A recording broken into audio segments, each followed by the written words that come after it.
Ladies and gentlemen, you're now tuned into Chat City with P. Ross. Conversations and interviews are in the queue. Listen or join in. Here she is, P. Ross.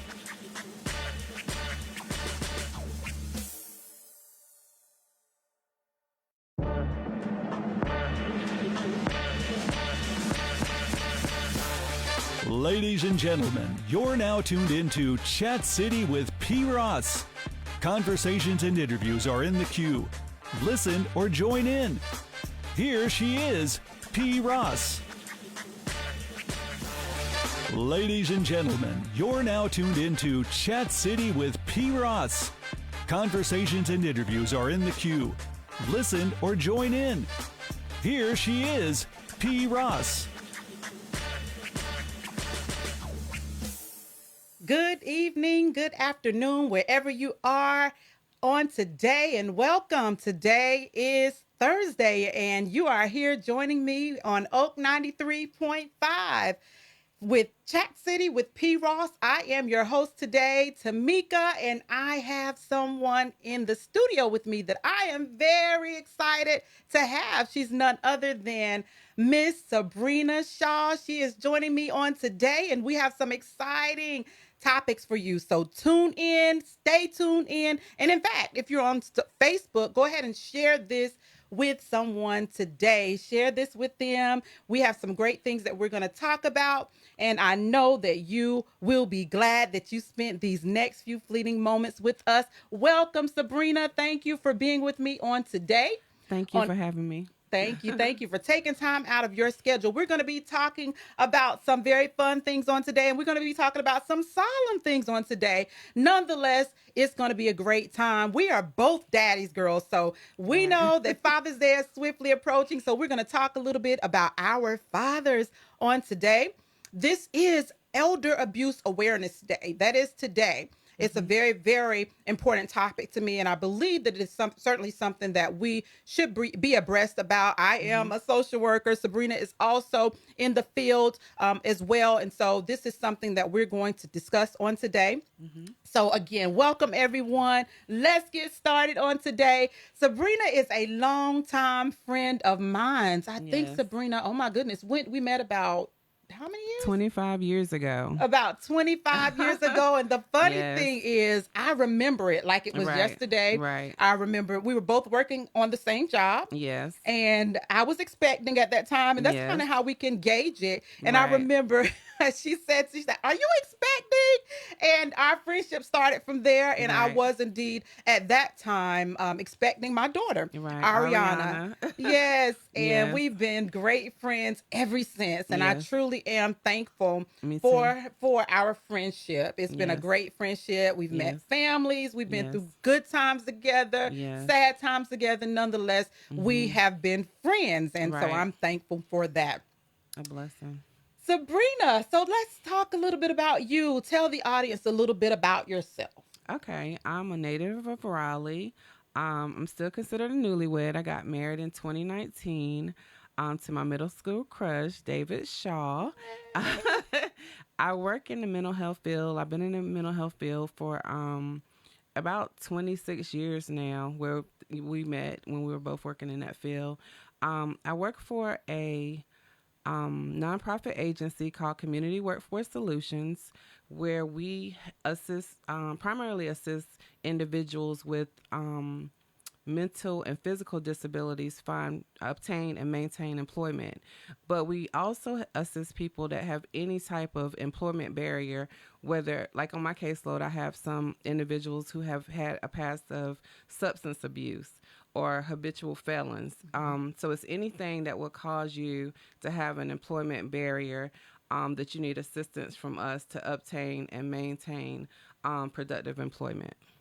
That's wonderful. And that actually brought me to my next question, but you kind of talked a little bit about that. And how long have you been doing that? I've been doing that since 2014. Wow. Yes. Yes. And I think it's just an amazing service that is offered. Yes. Being a person who works with people who have challenging backgrounds and Yes. those with disabilities, I know Mhm. the struggle in seeking employment and Mhm. helping them to kind of navigate the employment world. So Mhm. kudos to you and for what Thank you you. all do, because I know it doesn't always come easy. It doesn't. In finding, helping them to find employment, and sometimes for them to maintain stability Mhm. in the employment world. Right. What are some things? What drew you to that particular field? Well, like I said, I started off in mental health, and we were doing the group home, and I kind of got burnt out with the group home, to tell you the truth. I mean, I loved it. I love my individuals that I work with, but group home can, as you know, be 24/7, Yeah. especially when you're in supervisory positions.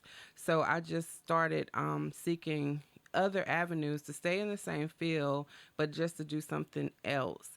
And I had a friend, Tanya McNeil. You remember Mm-hmm. her? She's also a Yes. social worker now. Mm-hmm. She was leaving the position to go do something else in social work. And she was like, Sabrina, I think you would be good with this. You know a lot of people in the community because of your father being a pastor. Mm-hmm. In the community for so many years, and just your people person. I think you will do well with the employers and with the individuals and helping them find, employment. And so that's how it all started. And I applied for it. I got the job and I love it. I do miss group home sometime. I Mm-hmm. still keep in touch with a lot of our clients. You keep me abreast to a lot that goes Yeah. on with them some at times also, Yeah. but I really like this a lot. It's very rewarding to see people get their first jobs and Mm-hmm. to thrive and flourish and be productive citizens in the community. Absolutely. That's Mhm. just spectacular. And to when you talk about the group home, because one of the things I often talk about in the world that I'm in now, Mhm. the group home, that experience is what helps me so much Right. in the world that I'm in now, Yes, that was our in social worker foundation. and ground. Yeah, Yes. it was foundational. Right. Whether it Mhm. was that hands on with the Mhm. clients, it just gives you a different perspective. Right. At one time during my career, I monitored facilities, nursing home Mhm. facilities, went in, investigated complaints of abuse and neglect, and so one of the things that I was able to do, having worked in the group home and being in the inner works of You that knew what kind to of look service, for. I look The right. I knew cracks and what to look crevices. for. Yeah, right. Yeah, and also it gave Mhm. me a level of respect for Mhm. staff, and so I could Mhm. kind of look at the rule book and Mhm. investigate the complaint in a different manner than some couldn't because of my Mhm. experience in being a provider, a direct Right. care provider. So Exactly. I'm sure that the group home, that career and that Mhm. foundation has helped you immensely Yes, in it doing your has. job now. It has. So, in you know, you said that you part of what you do is to help place individuals that have employment barriers. What would you say is some of the maybe challenges that you have in performing that particular job and helping them to navigate that world?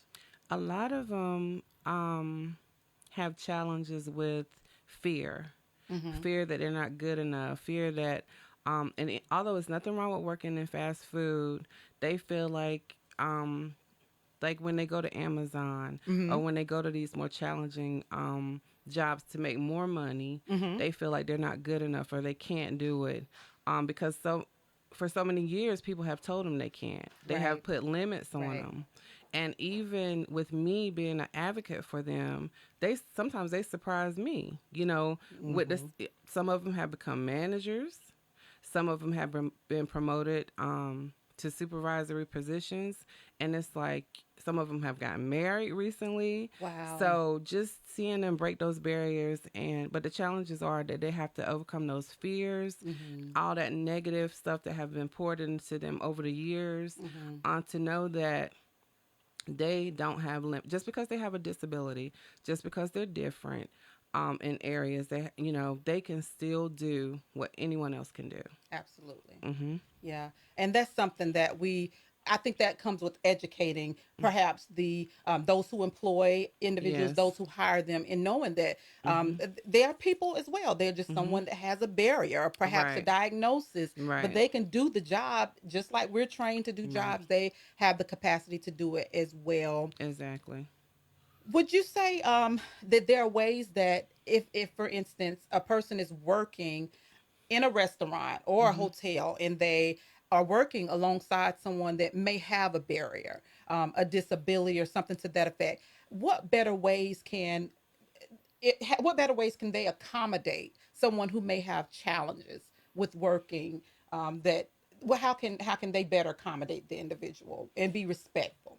I think patience comes in. Like you have to, they might not catch on as fast as somebody that doesn't have an employment barrier. But Mm-hmm. once they are trained, once they get the routine and the repetitiveness down Mm-hmm. pat, those employers realize that they have the best employee that they have ever had because they are sticklers for being on time. They do not want to be a second late. They're very meticulous about their work ethic. And so just being patient with them, just, realizing that when you get through this little hurdle of teaching them, and once they get the hang of it, that you will have a employee that gives 110%. Yes. Absolutely. That's wonderful. Mm-hmm. Again, listeners, you are tuning in today to Oak 93.5. Yes. You're here on Chat City with P. Ross. I am filling in for P. Ross today. I'm your host, Tameka. With me in the studio, I have none other than Sabrina Farrar-Shaw. She is our guest on today. Thank you all for joining in and being a part of our show on today. All right. Well, Sabrina, we have Father's Day approaching us. And Yes, we one do. of the many things that we have in common is both having been daddy's girls and Yes. both having experienced our fathers departing this life. And Mm-hmm. that was something that we both experienced. That was something that was tough for both of us. And when I think back on it, we both had the opportunity to be there for one another during that time. I Yes. will never forget you Yes. riding down to Southern Pines on the day that we laid my dad to rest, and just Yes. being one of the friends who were there to pray with Yes. me through that time, and Yes. just to be a support. And I think that's something that we all should remember during those times, just being that friend. Yeah, the friend Mm-hmm. that goes out for the spa days, the movie, out to eat here or Mm-hmm. there, but through those tough times, through those Right. trying times, just being the type of friend Yes. who supports friends in times like that. So Yes. we both have experienced that, and it's still a very difficult time for us, as it is, I'm sure, for many who may be listening on today, whether it was a Mm-hmm. father, a coworker, a friend, mother.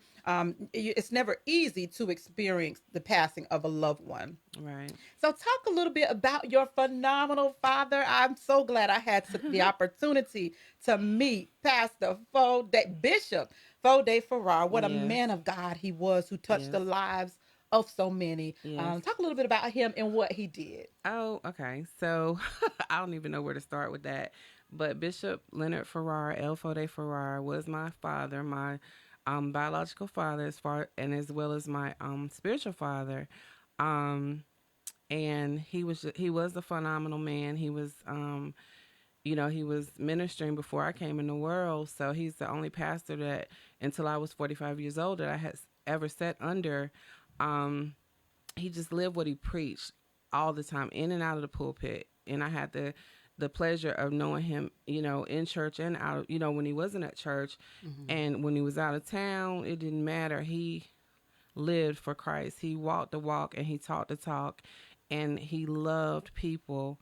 No matter where you came from, no matter what you did, he loved people, and he wanted everybody to experience Christ, Mm. and to know Christ and the pardon of their sins, and for everybody to get a chance to give their life to Christ. That's what his whole mission in life was about. Mm-hmm. That's Hmm. powerful. And just what you said about him wanting others to experience Christ. And one of the things that I think is so imperative when you are a pastor who parents children, your Hmm. natural children, and yet you're a spiritual father to Hmm. many, is so imperative that your children grow and that they have that same level of respect for you that others do Hmm. oftentimes in the world. And I want you to kind of touch on that for someone that may be listening who may be a PK or a pastor's kid.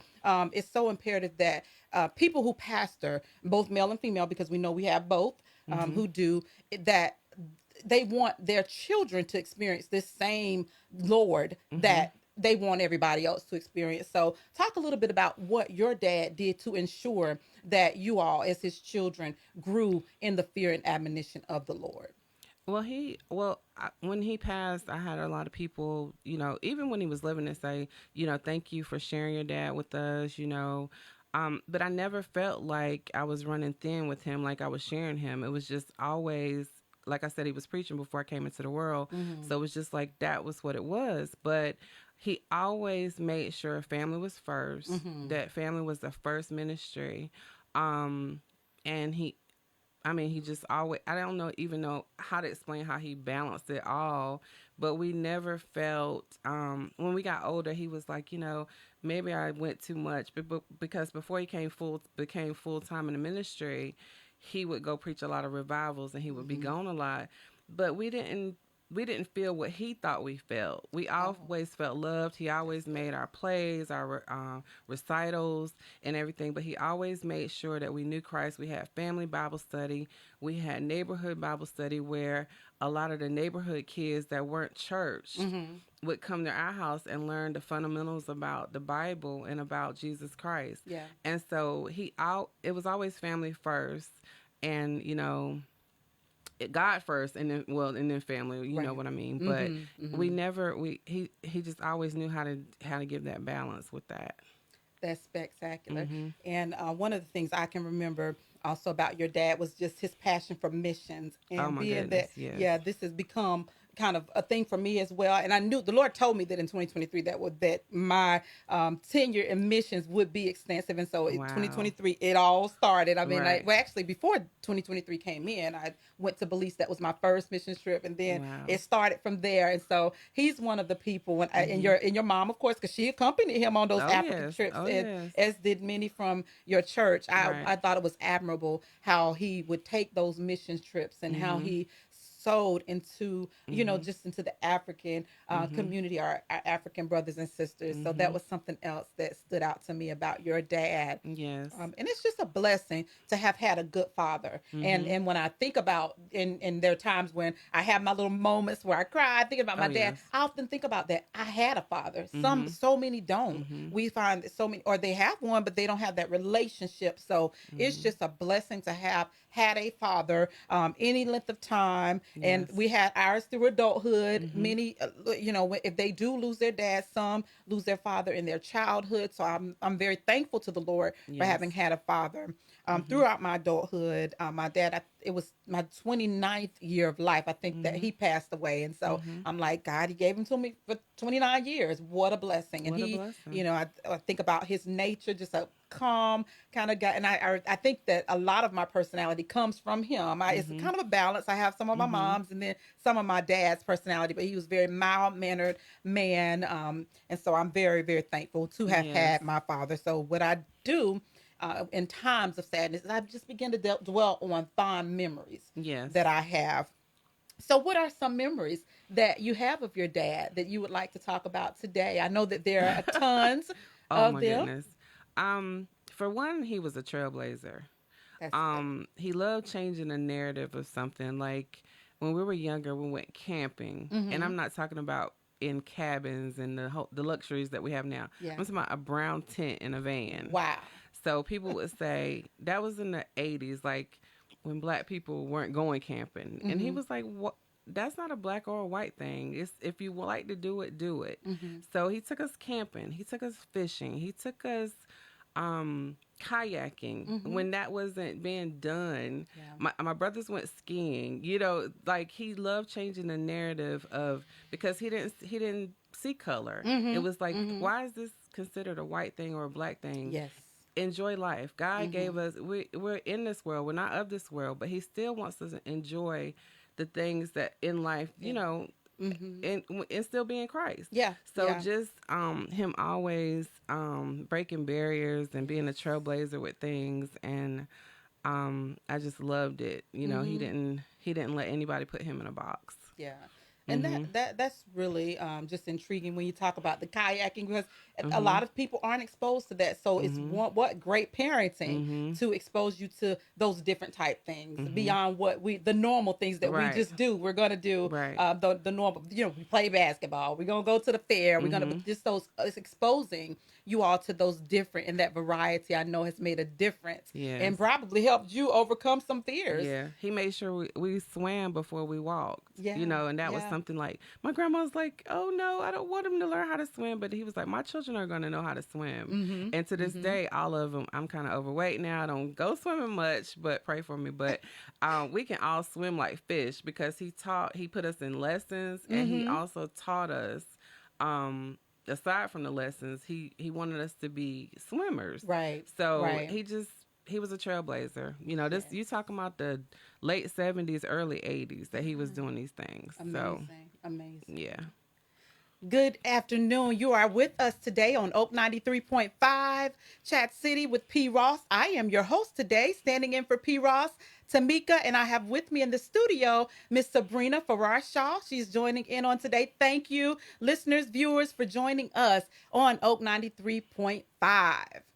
Great memories, kayaking, swimming, all of that. When I think about swimming, that was kind of my first dip in the water was with my dad. In my hometown in Southern Pines, we have a pool, and it's called the clay hole. So he made sure that I made it to the clay hole, and they used to have swim lessons there. So, and I'm not a great swimmer. It's a shame. I should be better. And I like to get in the water. I'm not, again, I'm just not a great swimmer, but that was my first exposure. It was with him at the clay hole in Southern Pines at the pool. And those were some hot summers. And that pool where it sits, still to this day, the sun just beams right over it. Wow. And it was some hot days out there, but certainly some great memories.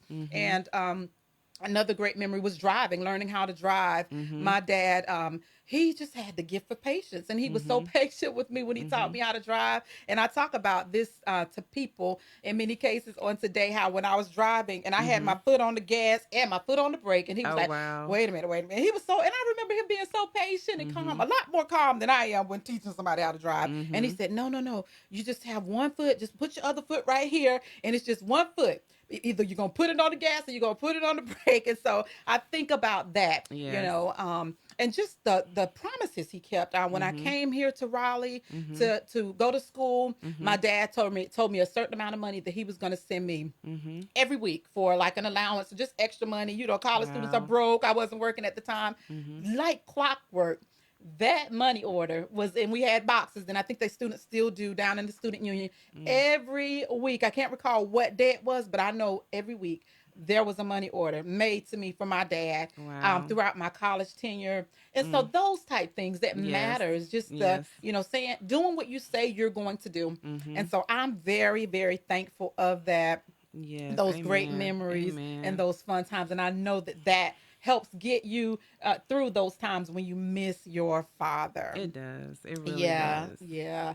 And again, it's not Mother's Day. We're not talking about mothers, but it's a blessing also that we both have wonderful mothers who are in Christ Jesus and who also love the Lord. So we're thankful for that as well. Is there anything that you all do to kind of commemorate your dad? Like in your family, anything in particular special that you all do, whether it's on his birthday or once a year?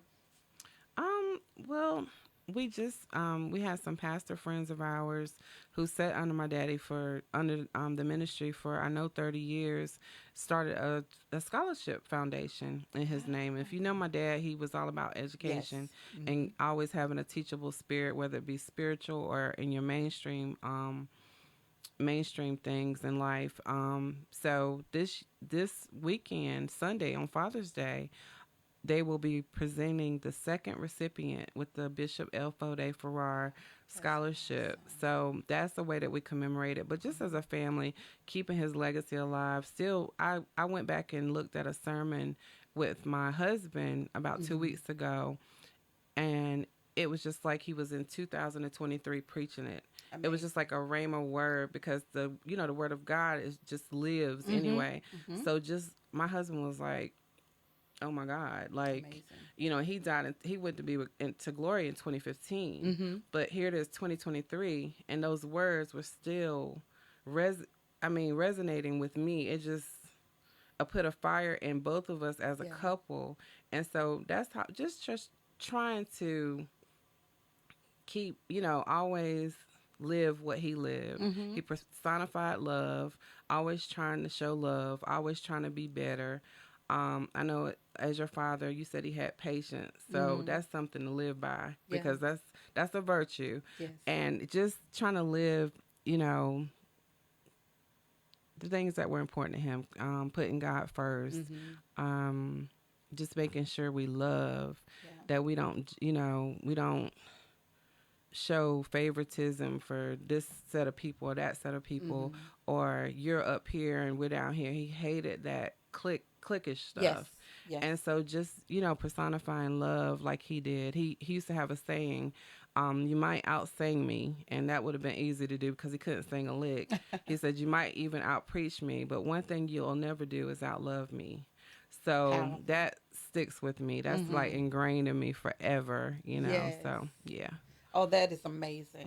Mm-hmm. Just out. Let's beat each other out, loving one Right, another. That right. is magnificent. And then in knowing him and the times that I was able to be around him, Mm-hmm. I never saw anything other than love exude from him. Mm-hmm. And just whether it was what I saw in the church setting or Right. outside of the church setting. So Exactly. that is such an amazing gift. And I had the opportunity to also work very closely. He was an adult protective services social worker. Tony and I worked together for many years. He's a retiree now. Yes, And he just is. we would be at work and Mhm. he would come over to my office. I would go over to him and he would talk about Pastor Farrar so Yes. much. And Right. I saw a lot of your dad in him. Oh, He was yes. his son. I mean, Yes. a son in the gospel. Yes. And he would just talk about just the great memories and having worked with some of the people who attended the church, Mary, just see it. And I think that's important when people are taught. Yes. It just, you see that in the workforce Yes. based on what they're taught from their leader, their pastors. And so it's a blessing when you can see the individuals outside of that church setting. The pastor isn't looking over them, but you can see godliness exhibited in their lifestyle. And so Right. having, of course, been a friend of yours for over 25 years, Yes. and then working with Mary during the Yes. time when I worked with her, and then with Tony, working with Yes. him at the county, I saw that from them, many of your father's traits exhibited from them. So what a blessing. Amen. He was, and just living out his legacy. I Yes. know this is something that you all continue to do, and it's indeed a blessing from the Lord. Yes. When I think about just being a pastor's kid. And again, I talked to some youth and young adults who are pastors' children, and some of them have a hard time. It's not that easy because it's like you live your life in a fishbowl almost. Everybody's looking at the Everybody's looking. first family. Everybody's Right. looking at every little thing you do comes up, and you all have to, it's just a lot. So talk a Yes. little bit for the PK kid who may be a pastor's kid now, and their dad perhaps is still pastoring, or their mom is still pastoring. What tips would you give them in life that perhaps may make things better for them? What tips would you offer? Oh, I would just say, first of all, it's a blessing to have parents that are in the ministry, but don't be so hard on yourself. I mean, always try to do the right thing, but don't ever think that you can't be human, and you're going to make mistakes. And that doesn't mean that God doesn't love you, and that you're not going to be what God has you, wants you to be in the future. You're going to go through stumbling blocks, and just, free yourself up, because a lot of times we would, you always hear preachers' kids are the worst. And I think my middle brother and myself tried to live up to that quote for a long time. But what's in you is eventually going to come out of you when you train up a child in the way that they should go.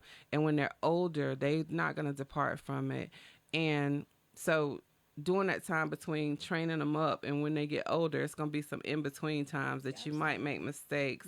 And just don't beat yourself up so bad, and just know that, but at the same time, try to bring honor and respect to God first, and then to your parents. Don't get so out of it, out of whack, or out of, off course, but just know that you're not, gonna be superhuman. We're spiritual, but we're still in this flesh, and we're gonna make mistakes, but it's okay. Just don't stay in it. Get back up and keep it moving. Those are great. That's great Yes. advice. Hello, listeners. You are here on Oak 93.5, Chat City with P. Ross. I'm your host today, standing in for P. Ross, Tameka, and I have with me in the studio Miss Sabrina Farrar-Shaw, one of my dear friends. Thank you Yes. all for listening and tuning in on today. And I don't think anything could be farther from the truth whenever the statement is made that PKs are the worst. I don't believe that. You But you find heard it there to be before, some right? struggles. I've heard it many Right. times. And again, I think there again, it's because of that. Everybody's looking. Everybody look, Yes. and sadly, some Mhm. people look for the pastor's kid to do bad things. Right. It's amazing that that is the case. But some people look for the daughter to mess up or the son to do Mhm. something bad. But I think we all, as persons who may not be a pastor's kid or a pastor's wife, what we can do is pray for, Right. because what we know is that the enemy is going to certainly target them because Mhm. of who they are, because of who their father is, because of who their mother is. So we all must pray for PKs. I agree. All right. And you talked a little bit about like the things that you do to try to make sure that you're living out what your dad would have wanted you to do. I Mhm. can recall when my father passed away, Mhm. one of our youth pastors at the time, I'll never forget it. He said to me, and I think that was the same day that I'd heard about it. And I went to the church, and he said, Tameka, I haven't lost a dad, but I've lost a mom. He said, Mhm. and one of the things I'll say to you is live out how you would want your father to live. Do those things Wow. that your father would be pleased about. We have a Mhm. caller. Okay. Oak 93.5. Oak Yes, this is 93.5. P. This is Ross. Tameka, your host today on Chat City with P. Ross. Hey, Tameka, this is P. Ross.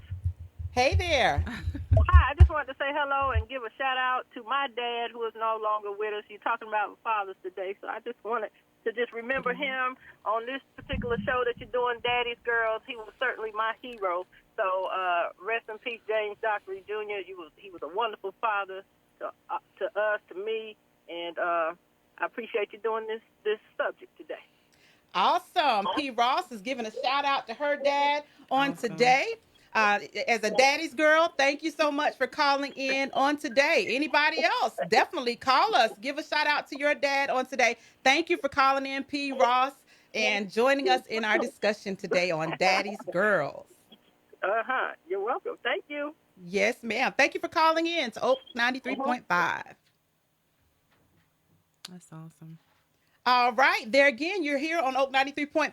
Thank you for joining us in on today on our show here on Chat City with P. Ross. Sabrina, what would you say are some coping methods that you use or that you perhaps used when you first dealt with losing your father? What were some of the coping methods that help you? Just surrounding myself with positive people. I hope I don't sound cliche, but a lot of prayer, even fasting, journaling, was very therapeutic for me. And just trying to walk closer with God during that Mhm. time, because I needed that peace that surpassed all understanding to Yes. kick in. Yes. That peace that I had always read about, he had always taught me about. I needed it to really kick in at that time, and it did. And Mm-hmm. I thank God for it. But just I journal anyway, so journaling helped me a lot, and just being with true friends and family, and just staying positive. Just just trying to and allowing myself to grieve, because some people think that you know you're showing a lack of faith when you grieve, but grieving is a natural process. Mm-hmm. But like First Thessalonians 4:13 tells us, we don't grieve like the world. Yes. We grieve with hope. We grieve with expectation, and we grieve. And if our loved ones died in Christ, we know that we're going to see them again. I know I'm going to see my daddy again. That's right. So, even though we grieve, like I said, we grieve with hope, we grieve with Mm-hmm. expectation. And so to know that'll keep you going, Yes. you know. That's great. Mhm. And again, knowing that it doesn't have an expiration date. A lot of Mhm. times people think it does, but Right. grief does not. I No. don't believe that one should necessarily be in chronic grief a Mhm. year later and you still Don't can't get get out of the stuck. bed. Right. Don't get Right. stuck there, but know Right. that you're not a bad person because you still cry because you Mhm. lost your that. Well, I don't want to say Mhm. lost because we know where he is, Right. but because you had to experience the passing of a loved one Mhm. on this side, know that you can still cry, you can still grieve. It's just you don't want to be in a chronic state of grief That's where right. you can't function. That's right. So those are great things. And again, journaling, we know that there's certainly healing in that, and it is certainly prayer that helps us through those times. I know, gosh, when I definitely had to call on the Lord to help me to get through those times. And even again, when you go through them now, you sometimes, and people, sometimes say, "Oh, I smelled something. It smelled like my dad or my mom's cologne or perfume." It could be the simplest thing. I mean, you riding in the car, you think about a memory or something that comes up, and the flood works come, but it's okay. I don't believe it's a part of healing, and it helps us. Don't try to be, all strong and just hold it all in. Let it go and cry and remember that loved one. And again, living out what you know they would want you to do. If you're a young person and you know that your dad believed in education and wanted you to do well, be that person that does well academically, and know that they're proud of you for doing it. If you're an adult, you know that they wanted you to live a certain way. Try to live out how they would want you to live. And I believe that helps us to also get through their passing. Yes, I agree. Today is World Elder Abuse Awareness Day, June 15th. There has been many things going on online, just educational forums, just to bring about awareness as it relates to elder abuse, because we know it does occur, sadly, in our facilities, in our communities. And in fact, we're seeing a rise now in abuse exhibited towards the elderly. And it's very sad. I know growing up, I'm sure you could attest for the same, where people just respected somebody who was elderly, whether it was your grandmother or not. You just looked at that lady that may have been, in a certain age group, and you just respected them. You held the door for them. You helped them carry their groceries. You said, "Yes, ma'am," "No, ma'am." You didn't walk by that person's home doing obscene things. And so we're in a time now, unfortunately, and we're seeing just a level of aggression towards our elderly population. It's very sad, because these are individuals who paved the way for us. And, when we think about that, we have to certainly have a level of respect. And I wanted to bring that out today, that it is Elder Abuse Awareness Day and what that looks like. And so, of course, some of the signs or some of the different types of elder abuse is physical. That's one of the main ones. And you have financial exploitation. That's certainly something that we see exhibited. Sexual abuse, social abuse, and neglect. Emotional. One of the things that people oftentimes don't talk about is that emotional abuse. And what does that look like? Psychological. You're caring for this person, whether it is your caregiver in the home or in a facility or in a hospital setting. And then you're saying little things to them like, you should be able to do this on your own, or I'm not going to help you put your shirt on. You can still move your arms. You can walk, get up and do it. Those kind of things. That's the emotional abuse. Saying things in their presence, and you know that they hear you saying things about them, or about nobody cares for them, nobody comes to see them, and that type stuff. Emotional abuse, which certainly brings discomfort to those who are elderly. And I think it's something that certainly needs to be talked about the more, because these are individuals who are frail and can't do anything in and of themselves. And when our words, again, as a monitor going into the facilities, that was something that I really, really, really didn't have a lot of patience with when I had to investigate complaints of abuse, physical abuse, and things of that nature. Because again, these are people who can't defend themselves, and so they're at they're at your disposal in depending on you to provide them with that care and nurture. And yet, because perhaps your paycheck was late, or because perhaps you're not happy with your job, or something happened in the home, these people are being affected by that. And so they're getting your frustration taken out on them. And I do believe in consequences to those actions. And we know that in working in the field, that there is a registry. If you're found guilty of abusing individuals and you have a complaint against you, there's a registry. And I'm thankful for it. And I hope it never goes away, where individuals' names go in this registry. And so when they try to get another job, someone somewhere else after they abuse somebody and they try to go to the next Right. facility, nursing home or assisted living or group home, then that name, if the person does what they're supposed to do, they go in there, look in that registry, and if your name is put there, you're not hired. So we all want to make sure that we are aware and we're paying attention and taking a close look at elder abuse and making Yes. sure that if we see something, we say something. Don't just assume that I'll let somebody else tell, or I don't want to get the person in trouble, or oh, they'll be okay. No, if you see something, say something. Right. Just the other day there was a scenario where someone, a staff, and kudos to that individual, they ran down a worker in the car and said, listen, this is what's going on in this place, this is what's going on in this facility, Great. they're doing this to these residents. And so she told that individual about it, and so that person removed their client from that home because of that report that the staff had given. So I'll say, you may work at the place, but if you know it isn't right, then you need to make certainly serve notice on that. Yes. I'm a firm believer. If you're a bystander and you do nothing, then you're a part of it. Yes. You stood there and watched. You didn't say anything. Right. So, I agree. yeah. Do you have instances where you've seen that, or you know of scenarios where people have been abused as an elder? I used to work in a assisted living place years ago, and we saw some of that going on, and we did report it because it was we worked on the Alzheimer's ward where those people were just like children, and staff would get upset because the people would defecate on themselves. Well, they couldn't help it. They were like in a child stage, and I feel like if you feel like you've been a snitch, you're just gonna have to be a snitch, because if you like you said, if you're standing by and you're watching this go on, I feel like you're just as guilty as the one that's actually doing it. Absolutely. Because you are there to advocate for them as well as get a paycheck, and you should just tell. I mean, it was, and they did reprimand these people, and I don't even know if the registry was around back then. I hope it was, but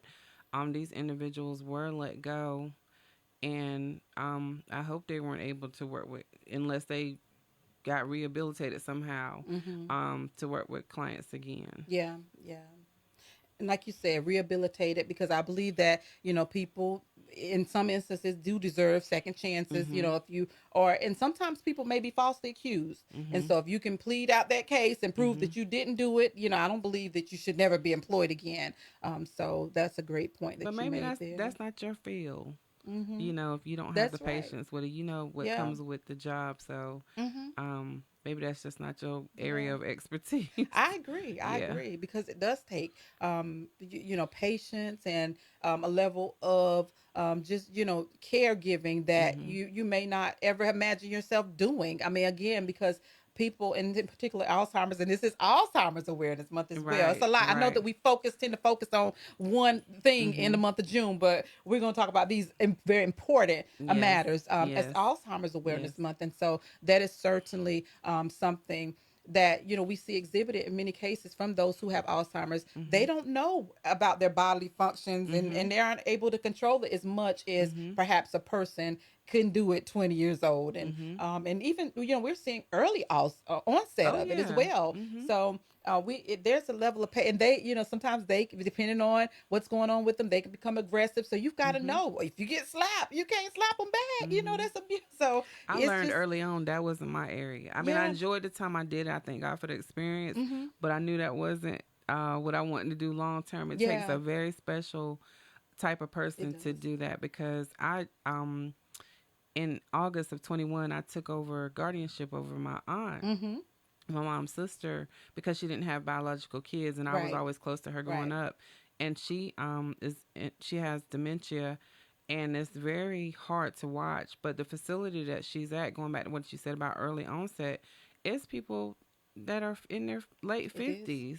And to me, that's early to be dealing with dementia or Alzheimer's. Absolutely. So, you just got to I just take my hat off to them, and I applaud anybody who works with that population of people.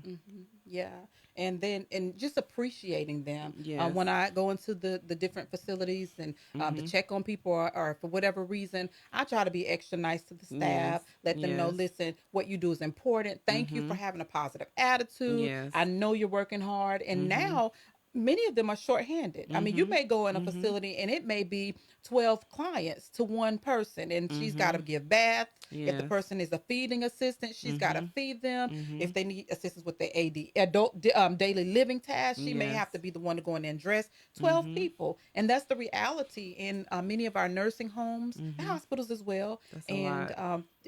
group homes and all of that. So they also, there's a certain level of stress that they also deal with as well. And so it is certainly imperative that we just let them know you care. Take them something sometime. If you know you have a loved one in a facility, do a basket or a Yes. gift card here or there, Yes. just to let the staff know that they are appreciated, because they do have to take on a lot. And what we know is that it's not a get rich quick job.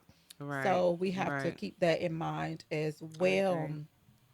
Yes, and you talked a little bit about it. You're being a guardian for your aunt, and so of course in that you have to do some advocating for her, and also making sure that she has what she needs and all of that. So that is something that I certainly commend you on as Thank well, you. because it's certainly something that is needed. Yes. And caregivers, it's important, because I think that sometimes why we see perhaps frustration exhibited from people who provide care is because the caregivers have to know as well, they have to remove themselves from the situation.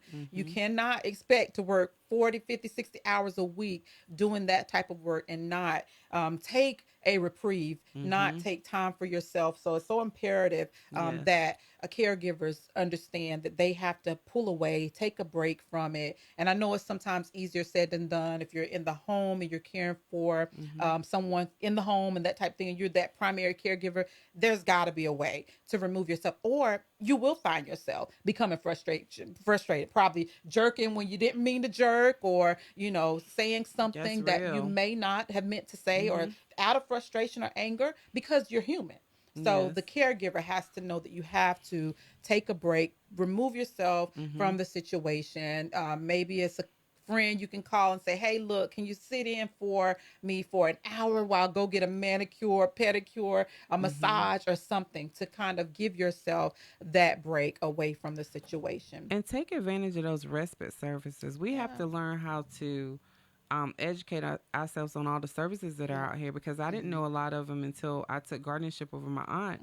But there are respite services for people that have individuals in their home that offer a certain amount of hours per year where they can go to people's private homes that provide respite, or they have senior care facilities that can go. provide respite. That, and the one on Sunnybrook I heard was really, really good, off of Sunnybrook Drive. So just look into those respite services, because you cannot pour from an empty cup. Absolutely. And you have to get rejuvenated, like you said. You have to take that reprieve and step away from the situation, and you can come back, refreshed and rejuvenated, and willing on to continue with that task, because it's very draining. It is. Yes. And yes, and like you mentioned, taking advantage of those respite services, and not being fearful about letting your loved one go. These are individuals who have been vetted.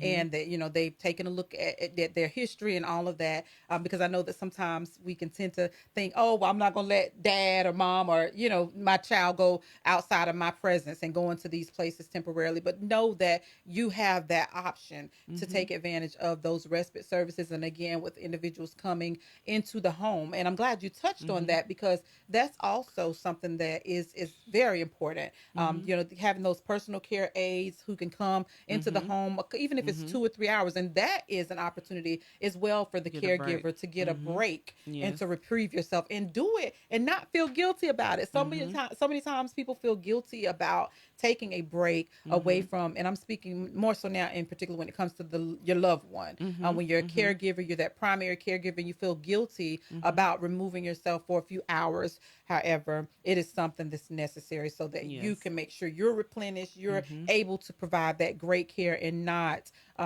abuse someone. Because a lot of times, many of the abuse cases that we see and those calls that come into the Adult Protective Services hotline is children abusing mom, husband abusing wife. So it's literally in many cases. I mean, From burnout. yeah, From it's being burnout. yeah. It's burnout, Mhm. and it's oftentimes a family member who has abused someone Mhm. that is close to them. So we Mhm. want to certainly take advantage of those opportunities for reprieve. And Yes. again, today is Elder Abuse Awareness Day. You are here on Oak 93.5, Chat City with P. Ross. I am Tameka Douglas, your host, standing in for P. Ross on today. And with me in the studio, I have Miss Sabrina Farrar-Shaw Yay. joining me.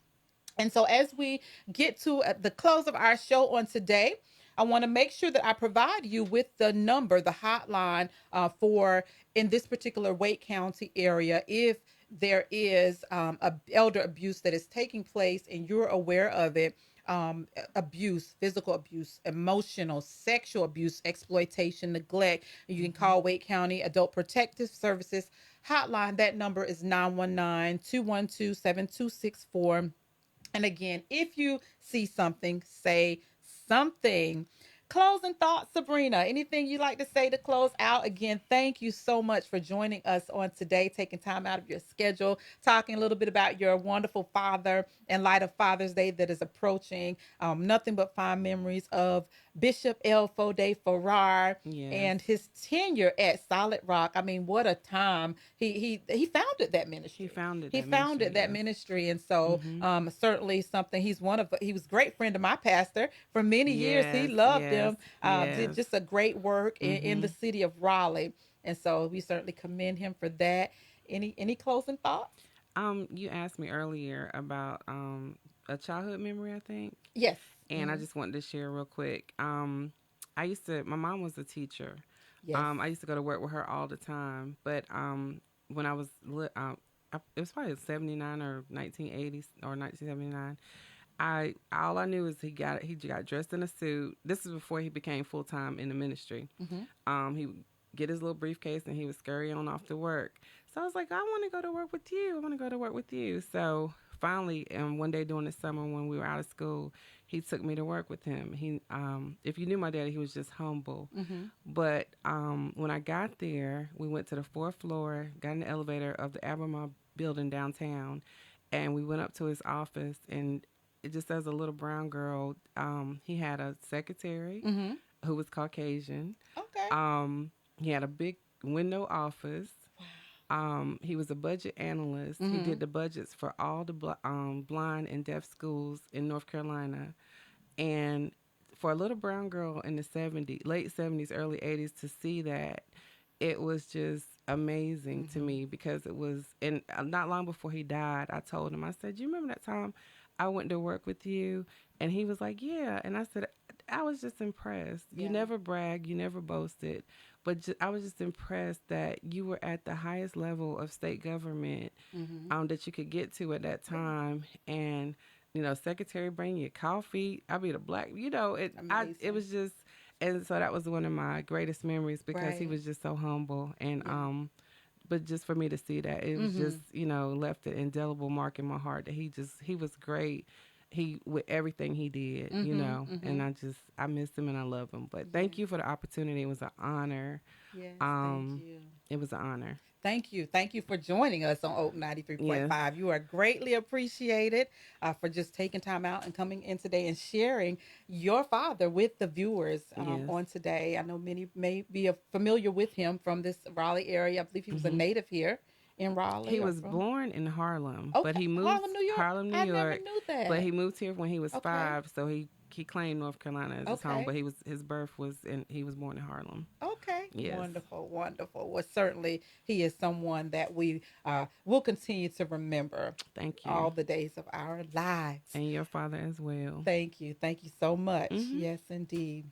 All right. Thank you, listeners, for joining in today on Oak Yes. 93.5. If you're on Facebook Live, share this with someone. Share it with your friends, your followers.